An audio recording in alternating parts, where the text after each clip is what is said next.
मधुर भाषा संस्कृतम्, मृदुल भाषा संस्कृतम्। आज की संस्कृत कक्षा में आप सबका स्वागत है और आज हम पढ़ने वाले हैं BA first year second semester Sanskrit elective में छंदों को। और उसमें से भी आज हम पहले 5 छंदों को जानेंगे जो हैं हमारे पास अनुष्टुप, आर्या, इंद्रवर्जा, उपेंद्रवर्जा और उपजाति छंद।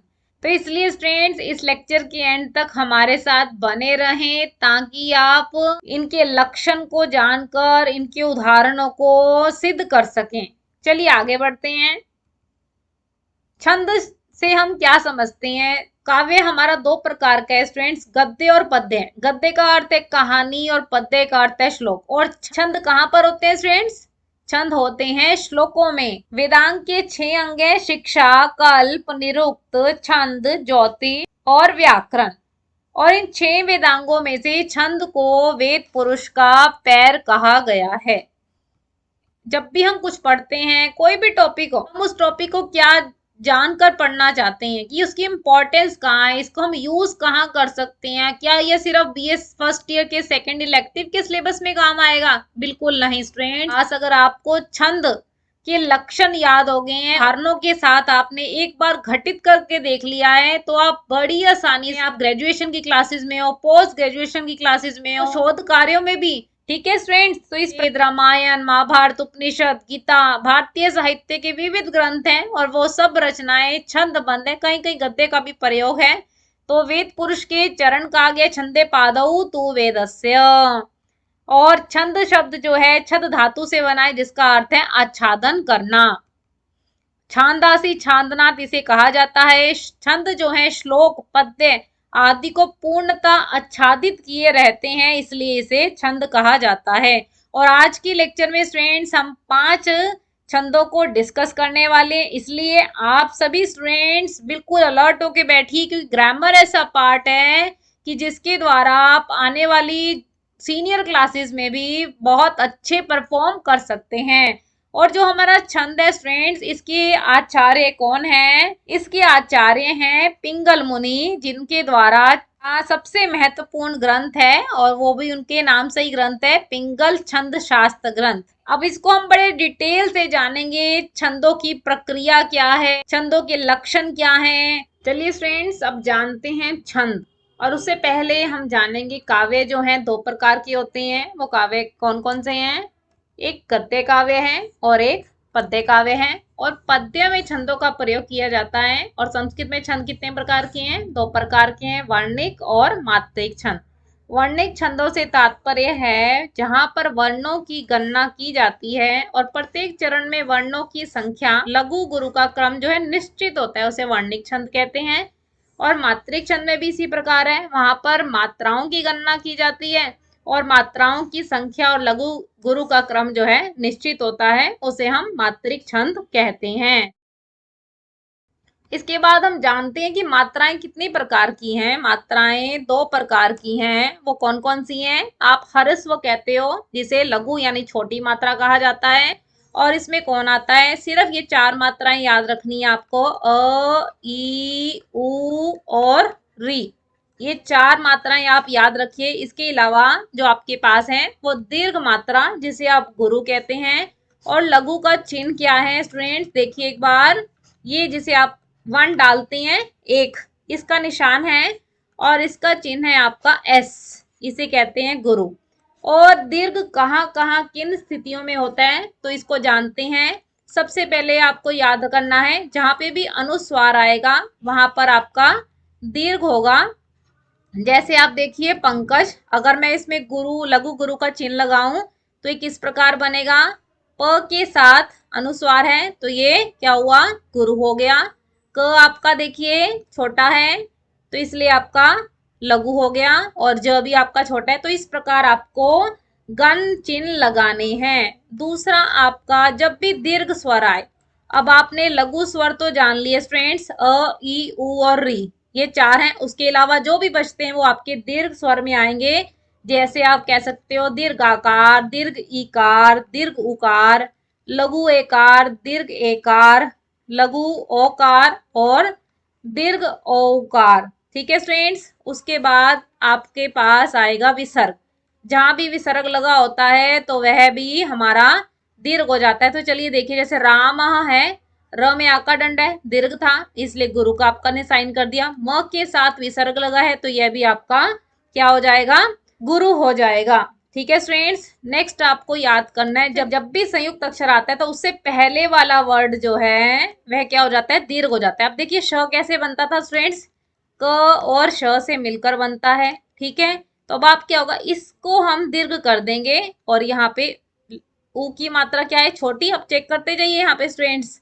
ठीक है, तो यहाँ पे आपका लघु लगेगा। ठीक है, जैसे आप ज देखते हो ये किस प्रकार बनता है, य प्लस ज से, तो ये क्या है, संयुक्त अक्षर है हमारे। और संयुक्त अक्षर क्या करता है, उससे पहले वाले वर्ण को दीर्घ कर देता है। एक चीज और देखनी है आपने कि आधे अक्षर से पूर्व वाले वर्ण को भी क्या होता है, दीर्घ हो जाता है। जैसे आप देख सकते हो उदाहरण बंद, तो इस पे लगा के देखिए एक बार गण चिन्ह। आधा न है, न से आधे अक्षर से पूर्व वाले अक्षर को आपने दीर्घ कर देना है। और यहाँ पर ध में अ है, तो आप सिर्फ 4 मात्राएं याद कर लीजिए, उसके बाद जितनी भी मात्राएं हैं वो आपकी दीर्घ में ही आएंगी। ठीक है स्टूडेंट्स, तो ये इस प्रकार आपका बनेगा।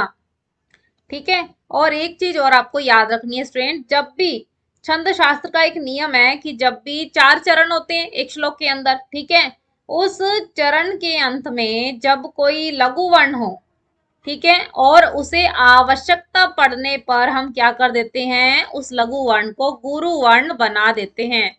ये सिर्फ छंद शास्त्र का नियम है। तो चलिए आगे बढ़ते हैं अब स्टूडेंट्स। गणों का प्रयोग जानना बहुत जरूरी है, तभी तो आप गण चिन्ह लगा पाएंगे कि क्या है ये। अब देखिए मात्राओं के क्रम को जानने के लिए गणों का प्रयोग किया जाता है। 3 वर्णों के समूह को हम गण कहते हैं। ठीक है, गण यहाँ पर कितने हैं, 8 हैं, और उसके लिए सबसे प्रसिद्ध सूत्र है जिसका नाम है यमाता राज भानस लगा। अब आपने लघु और गुरु की मात्राओं को जान लिया। ठीक है, अब साथ साथ गण चिन्ह लगाते जाइए। ये देखिए एक बार, ये आपका दीर्घ है, दीर्घ जिसे आप गुरु कहते हैं। ये आपका लघु, गुरु, लघु, लघु, लघु, और ये विसर्ग भी लगा है और दीर्घाकार भी है। तो इस प्रकार अब इन्होंने कहा कि 3 वर्णों के समूह को क्या कहते हैं, हम गण कहते हैं। तो यहां से बनाना शुरू कीजिए, य से स्टार्ट है ना, तो इसलिए इसका क्या नाम बन जाएगा, यगन।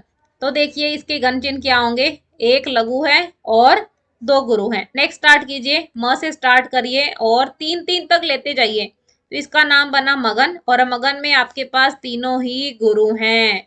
नेक्स्ट देखिए त से स्टार्ट है, अब यहाँ से 3 वर्ण ले लीजिए, देखिए कैसे बनेगा, यहाँ पे ये इसका नाम बनेगा तगन, और ये बनेगा आपका 2 बार गुरु है और एक लघु है। नेक्स्ट देखते जाइए, 3 गण लेने हैं, रगन है आपका नेक्स्ट, तो यहाँ बनाइए दीर्घ है, लघु है और फिर से दीर्घ है, ज से जगन हो गया।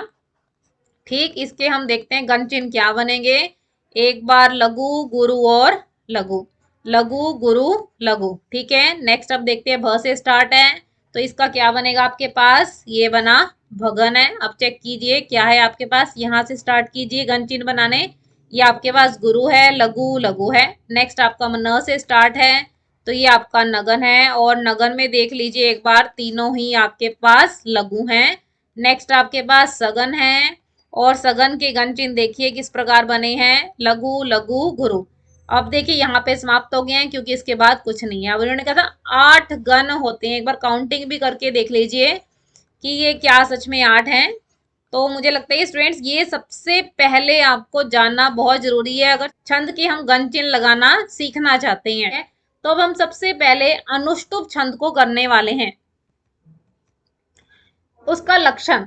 अब आपको सबसे पहले जब भी छंद आएगा तो उसका लक्षण लिखना है। ठीक, उस लक्षण को उदाहरण के ऊपर घटित करना है। तो इसमें क्या होता है, 8 वर्णों का यह संवृत है।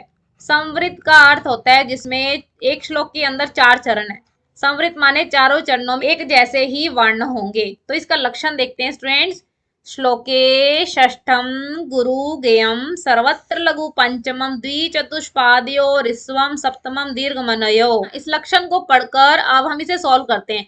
उनका श्लोके षष्ठम गुरु गेयम, अनुष्टुप छंद में स्टूडेंट्स आपको सिर्फ क्या देखना है, 5वां वर्ण, 6वां वर्ण और 7वां वर्ण देखना है।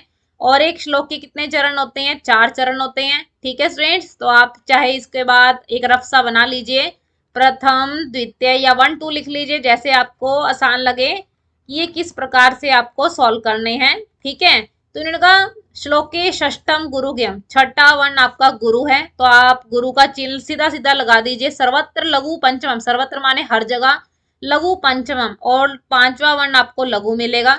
द्विचतुष्पादयो ऋस्वम सप्तमम, सातवां वर्ण। अब यहाँ पे स्टूडेंट थोड़ा सा ध्यान देना कि द्विचतुष्पादयो दूसरे और चौथे चरण में सातवां अक्षर आपको क्या मिलेगा? ह्रस्व मिलेगा। अब देखिए, ठीक है, ये आपका हो गया। बाकी बस आपका जो प्रथम था, अब क्या कहा? सप्तमम दीर्घ मनयो, और जो भी चरण बचे हैं आपके पास उसमें पांचवा छठा सातवां, यानी प्रथम वाले में भी क्या होगा? पांचवा वर्ण हमेशा लघु है, छठा वर्ण हमेशा गुरु है, और प्रथम में यहाँ पर पहले चरण के अंदर दीर्घ मिलेगा। वैसा ही आपको कंडीशन कहाँ मिलेगी? तृतीय में भी मिलेगी। तो इस प्रकार ये आपका लक्षण घटित हुआ। ये उदाहरण से समझते हैं। इसके बहुत से उदाहरण है, जो आपको सरल लगे आप वो कर सकते हैं, पर कुछ उदाहरण यहाँ पर आपको दिए गए हैं समझने के लिए।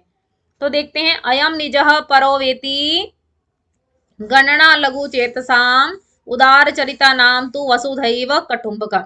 अब सबसे पहले आप स्टूडेंट्स क्या करोगे? इस पे पहले काउंट करोगे, क्योंकि उन्होंने कहा है कि इसमें कितने वर्ण होते हैं? 8 वर्ण होते हैं। ठीक है, काउंटिंग करें एक बार, 1 2 3 4 5 6 7 और 8। 8 के बाद खत्म होने के बाद फिर से आप 1 2 3 4 लिखे दोबारा से। तो इस प्रकार आपको ये काउंट करने हैं कि ये 8 है। और जो म, जिसके पैर में हलंत लगा हो या आधा अक्षर हो, उसकी गणना नहीं की जाती है। वो सिर्फ पहले वाले अक्षर को दीर्घ करता है, बड़ा करता है। ठीक है, अब यहाँ पे भी लगा लीजिए, काउंटिंग करके देखिए कि क्या 8 हैं ये। हाँ, 8 के बाद फिर से आपने 1 2 3 से ही लगाना है यहाँ पर इसको। ठीक है स्टूडेंट्स, आधे अक्षर की गणना नहीं करनी है। ठीक है, जिसके पैर में हलंत है वो भी आधा ही अक्षर होता है, उसकी भी गणना नहीं करनी। अब यहाँ पे देखिए स्टूडेंट्स, यहाँ तक आपका पहला चरण हुआ श्लोक का, ये दूसरा हुआ। यहाँ पर 8 के बाद फिर से आपने एक ब्रेक दे दी, ये तीसरा चरण हुआ। ठीक है, तो अगर आप इसे लिख लेते हैं, ये आपका थर्ड है, ये आपका फोर्थ चरण है, यहाँ पर ये आपका फर्स्ट चरण है। ठीक है, यहाँ से फिर आपका दूसरा द्वितीय चरण है। अब आपने इस पे घटित करना है। इन्होंने कहा पांचवा छठा और सातवां देखना है। चेक कीजिए, पांचवा इन्होंने कहा सब जगह लघु होगा। हाँ, प में अ है, तो आपका ये क्या हो गया? छोटा हो गया। नेक्स्ट देखिए स्टूडेंट्स, तो चलिए पहले हमने पांचवा देख लिया स्टूडेंट्स। पांचवा आपके पास लघु है, सारी जगह चेक कर लीजिए एक बार स्टूडेंट्स। देखिए ये लघु है आपके पास। अब छठा वर्ण इन्होंने कहा था आपको गुरु मिलेगा, तो ये भी आप चेक कर लीजिए। र में ओ की मात्रा थी, ठीक है, च में ए की मात्रा, ये भी आपका बड़ा है। और ट के साथ पीछे अगले वाला वर्ड आधा है, तो इस आधे वर्ण ने क्या किया? बड़ा कर दिया। अब सातवें वर्ण को ध्यान से देखना है। इन्होंने कहा द्विचतुष्पादयो ह्रस्वम, पहले आप दूसरे और चौथे चरण को चेक कर लीजिए। इन्होंने कहा ह्रस्वम, सातवां अक्षर आपको छोटा मिलेगा। ठीक है, छोटा मिल रहा है। यहाँ भी चेक कीजिए, छोटा है आपके पास। बाकी जो बचा कहते सप्तमम दीर्घ मन्यो, अब जो भी 2 चरण बचे हैं उसमें आपका सातवां अक्षर बड़ा मिलेगा। चेक कीजिए, व में एक ही मात्रा, ये बड़ा हो गया। और उसके बाद यहाँ पर भी आपका सातवां वर्ण क्या है? न, दीर्घाकार है, तो ये आपका बड़ा होगा। तो इस प्रकार आपको स्टूडेंट्स लक्षण को घटित करना है। ठीक है, तो यहाँ पर ऐसे आपकी सिद्धि होगी। एक और उदाहरण दे दिया, ठीक है, वो आप देख सकते हो। धर्म क्षेत्रे कुरुक्षेत्रे समवेता युयुत्सवः मामकः पांडवाश्चैव किम कुर्वत संजय। तो सबसे पहले आप क्या करोगे स्टूडेंट्स? आप पहले उनकी काउंटिंग करोगे। ठीक है, काउंटिंग करने के बाद आपने सिर्फ अनुष्टुप छंद में पांचवा छठा और सातवां वर्ड ही देखना है। ठीक है स्टूडेंट्स, कर लेंगे ना आप? साथ साथ नोट्स बनाते रहिए स्टूडेंट, जहां भी आपके डाउट हो आप ले सकते हैं। चलिए नेक्स्ट हमारा आर्य छंद है, और उसका हम लक्षण देख लेते हैं। यस्य पादे प्रथमे द्वादश मात्रा तथा च तृतीयपि अष्टादश द्वितीय चतुर्थके पंचदश सार्या। देखिए यहाँ पर बता रहे हैं कि यस्या पादे प्रथमे, आपको पता है एक श्लोक के 4 चरण होते हैं। ठीक है, तो आप यहाँ पर लिख लीजिए प्रथम, द्वितीय, तृतीय और चतुर्थ।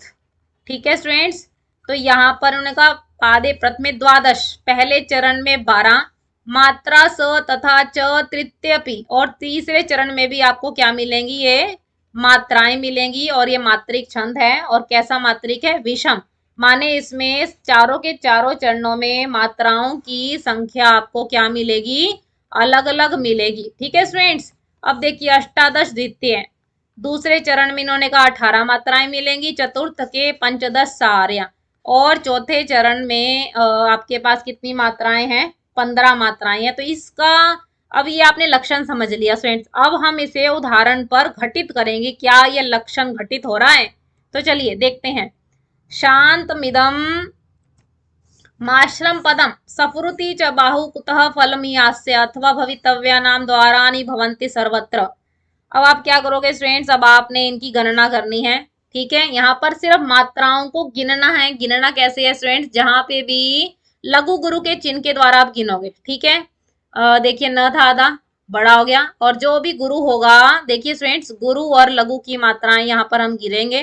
ठीक है, छोटा वर्ण वाले तो सिर्फ आपको याद रखना है अ, ई, उ और री, उसके अलावा जितना भी है वो सारा हमारा गुरु में उसका ये चिन्ह है। इसको 2 मात्राओं में काउंट करोगे स्टूडेंट्स, और इसको 1 है तो 1 मात्राओं में ही काउंट करोगे। ठीक है, तो हम यहाँ लगाते हैं इसके चिन्ह। अब न आधा था, बड़ा हो गया, गिनते जाइए फटाफट से स्टूडेंट्स। ठीक है, म में लघु इकार की मात्रा है, तो ये भी आपका छोटा हो गया। देखिए यहाँ पर लघु गुरु के चिन्ह लगाने हैं आपको, अनुस्वार है तो ये भी आपका बड़ा होगा। आधे अक्षर की गणना नहीं की जाएगी, आधा अक्षर क्या करता है, पहले वाले अक्षर को ही बड़ा करता है। और नेक्स्ट देखिए यहाँ पर उ की मात्रा है छोटा, छोटा दीर्घ, लघु इकार है छोटा हो गया। अब यहाँ बड़ा विसर्ग के कारण ये बड़ा हो गया। क में उ की मात्रा छोटी होगी, और यहाँ पर विसर्ग है फिर बड़ा हो गया। ये छोटा, ये देखिए हाँ में आ का डंडा है और आधा अक्षर भी है, ये इसलिए बड़ा हो गया। और ये क्या है आपका लघु हो गया। चलिए नीचे भी हम पहले इनके घन चिन्ह लगाते हैं, फिर देखते हैं। अब देखते जाइए यहाँ पर, ये आपका छोटा दीर्घ लघु मात्रा छोटा हो गया, आधा अक्षर है तो इसलिए आपका गुरु हो गया। ये आपका डंडा बड़ा दीर्घ हो गया, ये भी आपका गुरु है, ये भी गुरु गुरु। यहाँ पे आपका छोटा है भ, आपका छोटा, आधे अक्षर ने क्या किया, पहले वाले अक्षर को बड़ा कर दिया। अब यहाँ देखिए की मात्रा है सर्वत्र।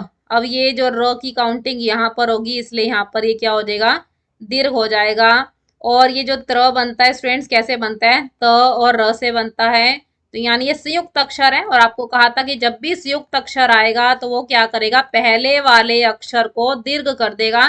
तो अब वह को इसने दीर्घ कर दिया, तो देखिए यहाँ पर भी ये दीर्घ हो गया, और ये आपका लघु हो गया। अब हमने क्या करना है, अब हमारा काम जो है स्टूडेंट्स, हम अब गिनेंगे इनको कि क्या ये जो हमारा लक्षण दिया है इस पे घटित हो रहा है। चलिए अब इसको हम गिनकर देख लेते हैं एक बार स्टूडेंट्स। देखिए यहाँ पर आपका देखिए 1 2 हो गया, 3 4 5 6 7 8 9 10 11 12, पहले तक यहाँ का आपको हो गया। इन्होंने कहा था 12 मात्राएं हैं। ठीक है स्टूडेंट्स, आगे गिनते हैं। 1 2 3 4 5 6 7 8 9 10 11 12 13 14 15 16 17 हो गई हैं। और यहाँ पर हमें चाहिए थी 18 मात्राएं, पर आपने नियम पढ़ा था कि पद के अंत में जब आवश्यकता पड़े छंद शास्त्र के नियम के अनुसार, तो लघु वर्ण को, अंतिम लघु वर्ण को हम क्या मान लेते हैं, गुरु मान लेते हैं। तो ये भी हमारा 18 मात्राएं हैं। ठीक है, नेक्स्ट देखते हैं 1 2। स्टूडेंट समझ आ रहा है ना, जहां पे भी गुरु का चिन्ह है उसको आपने 2 काउंट करना है। 1 2 3 4 5 6 7 8 9 10 11 12, यानी पहले और तीसरे चरण में इन्होंने क्या कहा था, आपको 12 मात्राएं मिलेंगी। ठीक है, चलिए नेक्स्ट गिनते हैं। 1 2 3 4 5 6 7 8 9 10 11 12 13 14। ठीक है स्टूडेंट्स, ये भी 14 मात्राएं होगी, क्योंकि आखिरी जो लघु वर्ण है उसे हम नियम के अनुसार क्या कर देते हैं, लघु को भी गुरु बना देते हैं। तो यानी ये हमारी होगी 15 मात्राएं। तो इस प्रकार आपका ये लक्षण यहाँ पर घटित हो रहा है। अब देखिए यहाँ पे एक और उदाहरण दिए, दानम भोगम नाशस्त्रिस्त्रो गतयो भवंती वितस्य यो ना ददाती ना भूंगते तस्या तृतीया गतिर्भवती। जो भी एग्जाम्पल आपको आसान लगे स्टूडेंट्स, आप उसको कर सकते हैं। ठीक है, चलिए अब हम नेक्स्ट छंद की तरफ बढ़ते हैं। लक्षण देखते हैं स्टूडेंट्स। स्यादिन्द्र वज्रा यदि तऊ जगौ ग। ठीक है, तो इतना याद करना है। देखिए इसके 2 तरीके हैं लक्षण को ज्ञात करने के लिए। अब हमें घन चिन्ह तो लगाना ही है, तो अगर आप इसके लक्षण पे भी घन चिन्ह लगाते हैं तो बहुत आसानी से आपको स्टूडेंट समझ आ जाएगा। पर उससे पहले आपको क्या काम करना है, सबसे पहले जो आपका यमाता राजभानस लगा फार्मूला है, जिससे आपको पता चलता है कि यहाँ पर यगन, मगन, तगन, जगन कौन है। हर एक छंद को सॉल्व करने से पहले आप ये लगाएंगे, ठीक है। अनुष्टुप में तो 8 मात्राएं थी, वहां पे कोई होगा नहीं। आर्य छंद में आपने मात्राएं गिननी थी, वहां पे भी आवश्यकता नहीं है। तो यहाँ पर आपको आवश्यकता है, वहां आप इसका प्रयोग कर लेंगे ताकि आसानी हो। चलिए अब इसी लक्षण में हम क्या करेंगे, लघु गुरु का चिन्ह लगा लेते हैं। देखिए आधा स्वर नहीं गिना जाएगा, ये दीर्घ हो गया।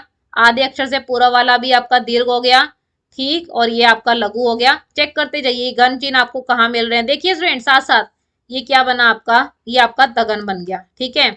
अब ये व डाला इन्होंने, वर्जा, ये कैसे बना है, ज और रा, तो आधे अक्षर ने इसको दीर्घ कर दिया, ठीक। और ये आका डंडा दीर्घ है ये, तो यानी यहाँ पर आपका दूसरी बार भी तगन मिलेगा। ये लघु की मात्रा है, ये गुरु की है, और ये फिर से लघु की है, तो ये आपका जगन है। और यहाँ पर आपका 2 गुरु है। तो इस प्रकार आप गिनिए, ये क्या है, कितने वर्ण हो गए, गिनिए 9 और 1 10 11 वर्णों का यह संवृत है। यानी कि श्लोक के प्रत्येक चरण में आपको 11 मात्राएं मिलेंगी, ठीक है स्टूडेंट्स। यहां से भी आप निकाल सकते हो। देखो तव का अर्थ है 2 तगन हो गए, फिर जगन हो गया और 2 गुरु। इस तरीके से भी हम अपने माइंड में हिंट रख सकते हैं, पर अगर आप इनके गण चिन्ह लगा लेंगे तो बहुत आसान रहेगा आपके लिए। अब हम नेक्स्ट उदाहरण से इस लक्षण को घटित करके देखते हैं। चलिए देखते हैं। अर्थो ही कन्या परकीय एव तामाद्य संप्रेष्य परिगृहीतु जातु ममाय विशदः प्रकामं प्रत्यर्पित न्यास इवांतरात्मा, ठीक है। अब हम क्या करेंगे, इसके ऊपर गण चिन्ह लगाएंगे और साथ साथ सॉल्व करते जाएंगे। देखिए अर्थो, ये र था, अब आपको क्लियर होना चाहिए ये अर्थ कैसे लिखा जाता है। अगर थोड़ा सा तोड़े तो ये र है, यहाँ पर इसकी साउंड आती है, तो यानी ये हो गया आधे अक्षर से पहले वाला अक्षर दीर्घ हो गया, और ये आपका लघु है। यहाँ पर भी इसी तरह आपको लगाना है, ठीक है। ओ की मात्रा थी इसलिए दीर्घ हो गया। यहाँ पे जैसे जैसे बनाते जाओगे ऊपर वाले जहां पे आपने गण चिन्ह लगाया चेक करते जाए। यस, तगन का त ही लिख दीजिए। आधे अक्षर ने क्या किया, बड़ा कर दिया इसको, अब यहाँ पे लघु हो गया, तो ये भी आपका तगन घटित हो गया। नेक्स्ट आप देखिए, ये क्या है, आपका जगन है, और ये आपकी दीर्घ में काउंट होती है, और वह आपका छोटा है। परंतु छंद शास्त्र के नियम के अनुसार फिर क्या हो गया, इसको अंतिम लघु वर्ण को हम गुरु कर देते हैं। चलिए नेक्स्ट देखते हैं। ताम दीर्घ मात्रा है। अब ये देखिए देव, यहाँ पर ये देव बना ना, यहाँ मैं इसको देखूं तो ये ऐसे किस प्रकार, हम थोड़ा सा जब भी संयुक्त अक्षर आए तो थोड़ा सा ध्यान से करना है स्टूडेंट। अब इस आधे अक्षर ने इसको भी दीर्घ कर दिया है, तो ये आपका गुरु का चिन्ह लगेगा, या का डंडा, ये आपका तगन बन गया स्टूडेंट्स। आधे अक्षर ने फिर से बड़ा कर दिया, ये भी आधा अक्षर था बड़ा हो गया, फिर ये आपका तगन बन गया, ठीक है। प आपका छोटा है, ये भी आपका छोटा है, नहीं ये देखिए ग के पैर में र है, तो इसने इसको क्या किया, दीर्घ कर दिया, तो ये आपका जगन घटित हो गया। हमें दीर्घ मात्रा है, गुरु हो गया, विसर्ग है, तो ये भी आपका गुरु हो गया। यानी 2 लाइनों में आपका छंद घटित हो रहा है। यहाँ पे बनाइए गण चिन्ह फटाफट स्टूडेंट्स। ये गुरु है आपका, ये भी गुरु है, ये आपका लघु है, ये तगन बन गया। ये दीर्घ आकार है, ये भी बड़ा हो गया। अनुस्वार से पहले वाला वर्ण भी आपका दीर्घ है, विशद में एक ही मात्रा है, ये भी आपका तगन बन गया। अब देखिए श छोटा है, द के साथ विसर्ग है, तो ये आपका जगन बन गया।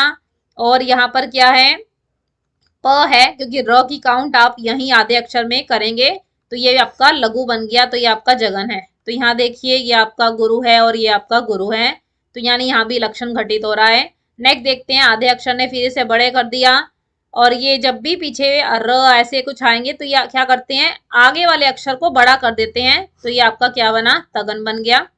अब आधे अक्षर ने फिर से बड़ा कर दिया इसको, ठीक है, ये आका डंडा बड़ा हो गया, और ये आपका तगन बन गया। ईव आपका छोटा है। अब देखिए यहाँ पर ये क्या घटित हुआ, आधे अक्षर से पूरा वाला दीर्घ हो गया, और यहाँ पर जगन है। आधे अक्षर ने फिर से इसको बड़ा किया, ये बड़ा किया, तो इस प्रकार आपका स्टूडेंट्स ये लक्षण यहाँ पर घटित हो रहा है। तो इस प्रकार आपने पहले लक्षण को याद करना है, उसी में से आपने गण चिन्ह बनाने हैं, और फिर उसे उदाहरण में सिद्ध करना है। चलिए नेक्स्ट बढ़ते हैं स्टूडेंट्स। जहां पे भी आपके डाउट्स हैं साथ साथ आप लेते रहिए, क्योंकि इतना इंपॉर्टेंट पार्ट है। आप जितने भी श्लोक करेंगे, जब आप नीचे वहां उसके विशेष में लिखते हैं कि ये प्रकार का छंद है, अगर आपको उसका लक्षण याद है तो आप उस श्लोक के अंदर उसको घटित करके देख सकते हैं कि कौन सा छंद इसमें प्रयोग किया गया है। नेक्स्ट हमारा उपेंद्र वज्रा है, और ये भी बहुत सरल है स्टूडेंट्स। देखिए इसका लक्षण है, उपेंद्र वज्रा जत जातस जत जासत ततो गो, ठीक है, तो अब हम इस पे क्या करेंगे, गन चिन्ह लगाएंगे। तो देखिए यहाँ पे गन चिन्ह लगाकर, और सबसे पहले स्टूडेंट्स आपका हमेशा ये काम है कि आपने फार्मूला लिख लेना है, यमाता राज भानस लगा। और फिर क्या करोगे, गन चिन्ह फटाफट से आप लगा लेंगे अब आप।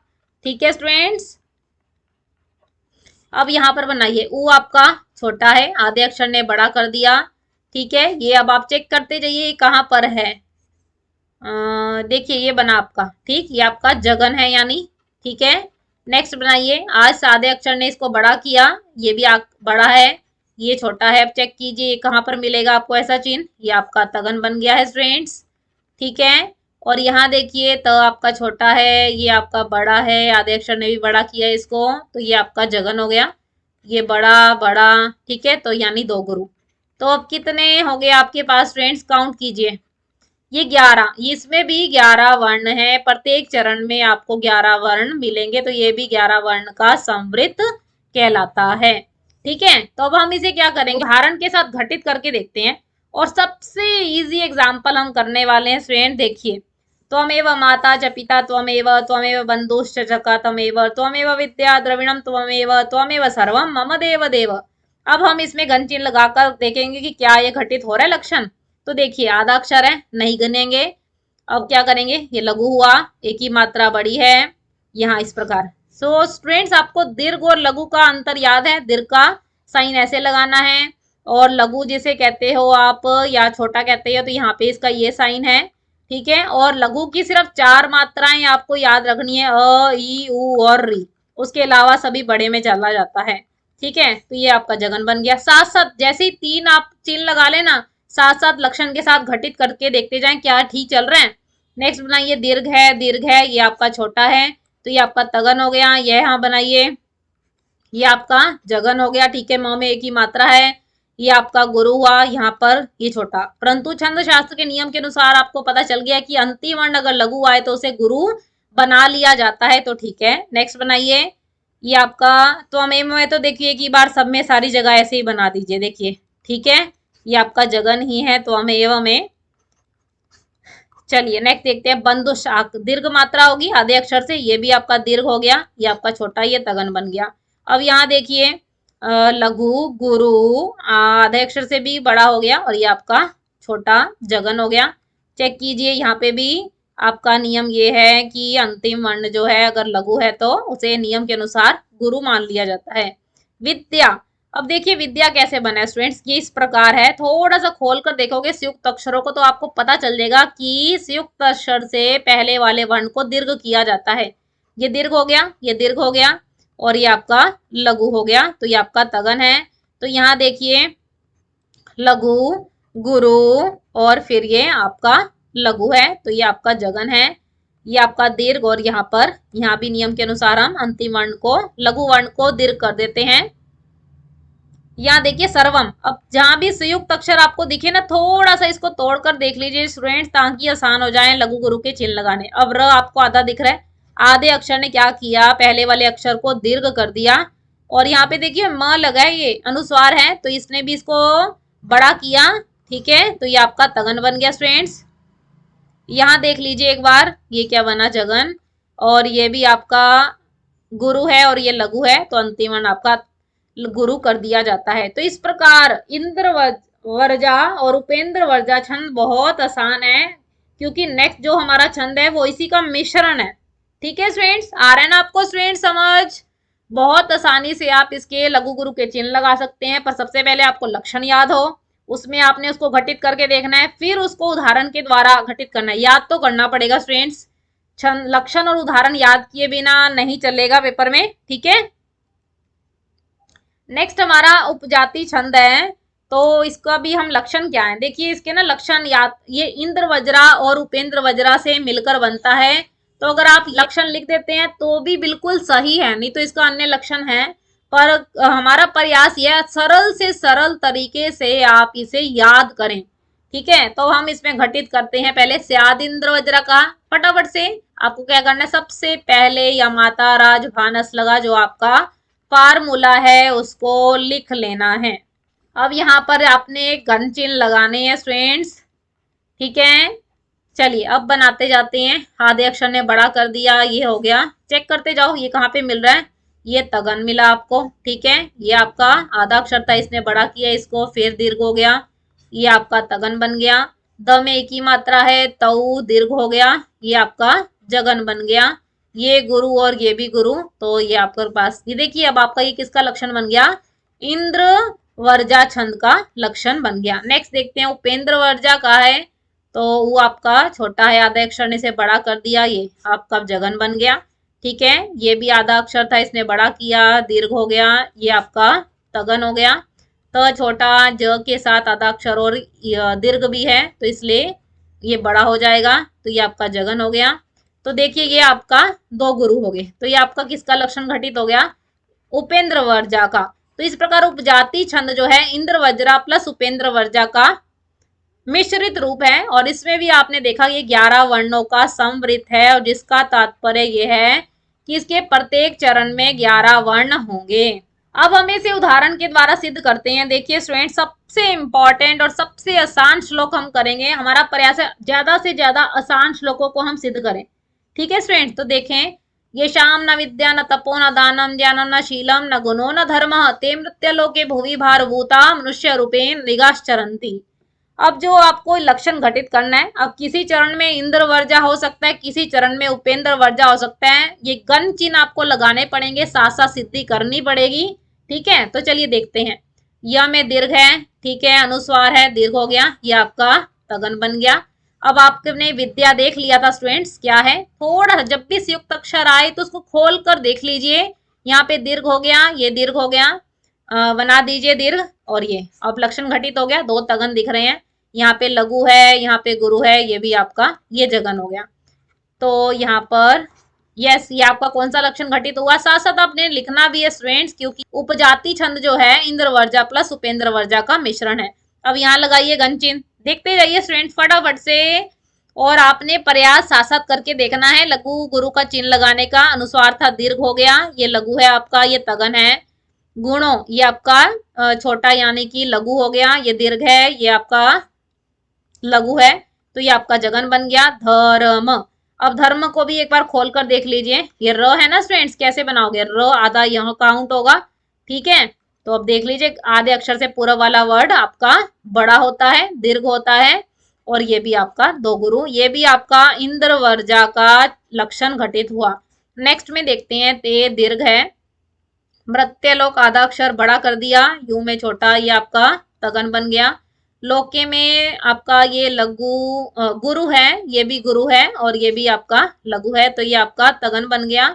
यहाँ बनाइए, ई की मात्रा छोटी है, और आका डंडा दीर्घ हो गया, तो ये आपका जगन घटित हो गया, ये आपका गुरु है, ये भी आपका गुरु, तो ये भी तीसरा जो चरण है ये भी इंद्र वर्जा का घटित हुआ। नेक्स्ट देख लेते हैं, यहाँ पे आपका लघु हुआ, आधे अक्षर ने बड़ा कर दिया, ये आपका दीर्घ हो गया। अब यानी कि यहाँ पर आप देख लीजिए सभी स्टार्टिंग में क्या हो रहे थे, गुरु, अब यहाँ चेंज हो गया, तो जिससे आपको पहले से ही क्लियर हो गया कि ये क्या है, उपेंद्र वर्जा का लक्षण इस लाइन में घटित हो रहा है। तो अब देखिए यहाँ पर क्या है, दीर्घ है, ये भी एक ही मात्रा दीर्घ है, ये आपका लघु है, तो ये आपका तगन हो गया। अब यहाँ बनाइए स्टूडेंट्स, देखिए यहाँ पे आपका लघु है, गा का डंडा और आधे अक्षर वाले ने भी इसको दीर्घ कर दिया, ठीक है, तो ये आपका जगन बन गया। आधे अक्षर ने फिर इसको बड़ा किया, और ये आपका लघु हुआ। तो अंतिम जब वर्ण लघु आए और नियम हमें कहे कि गुरु है, तो आप मान लीजिए यहाँ पे कि छंद शास्त्र का नियम है जो अंतिम लघु वर्ण को गुरु बना देता है। तो यानी यहाँ पर घटित क्या हुआ है, उपेंद्र वर्जा का लक्षण घटित हुआ है। तो देखिए स्टूडेंट्स, यहाँ पर ऐसा नहीं है कि किसी लाइन में आपको इंद्र वर्जा उपेंद्र, हाँ कई बार तीनों पंक्तियों में आपको इंद्र वर्जा मिल सकता है, कहीं में एक में, और कहीं पे तीनों में उपेंद्र हो सकता है, आखिरी में इंद्र वर्जा हो सकता है। तो इस प्रकार आपको इन लक्षणों को घटित करना है। हमने आज 5 छंदों के लक्षण और उदाहरणों को समझा, अनुष्टुप, पार्या, इंद्र वर्जा, उपेंद्र वर्जा और उपजाति। इनको लेकर आपके कोई भी डाउट है, आपकी कोई भी क्वेरी आप कमेंट बॉक्स में पूछ सकते हैं। आपकी कोई सजेशन हो नेक्स्ट टॉपिक के लिए, नेक्स्ट लेक्चर के लिए, तो वह भी आप हमें कमेंट बॉक्स में बता सकते हैं। इसके नोट्स आपको डिस्क्रिप्शन बॉक्स में प्रोवाइड किए जाएंगे, आप डाउनलोड करके पढ़ सकते हैं। अगर ये लेक्चर आपको अच्छा लगा तो इसे लाइक कीजिए, ज्यादा से ज्यादा फ्रेंड्स के साथ शेयर कीजिए, और चैनल पे नए आए हैं तो सब्सक्राइब भी कीजिए ताकि आने वाली नोटिफिकेशन सबसे पहले आपको मिले। आप हमें फेसबुक और इंस्टाग्राम के पेज पे भी फॉलो कर सकते हैं। तो ऐसी नई अपडेट्स के साथ जुड़े रहेंगे हम। आप सबका बहुत बहुत धन्यवाद, आपने बहुत कंसंट्रेशन के साथ इस लेक्चर को सुना।